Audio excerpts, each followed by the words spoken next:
নমস্কার বন্ধুরা, কেমন আছেন? আজকে আমি বানাবো শালক ফুলের বড়া। তার জন্য এই যে উপরে এইভাবে ছাড়িয়ে নিতে হবে। প্রথমে সবুজ পাতাগুলোকে, তারপরে ভিতরে যে ফুল টাইপের যে অংশটা আছে সেটাকেও বার করে নিতে হবে।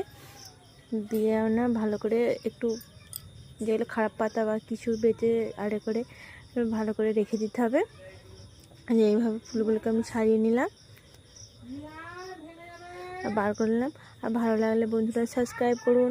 আমার চ্যানেলে অনেক ভিউজ, সাবস্ক্রাইব সব কমে গেছে, দয়া করে একটু সাবস্ক্রাইব করুন।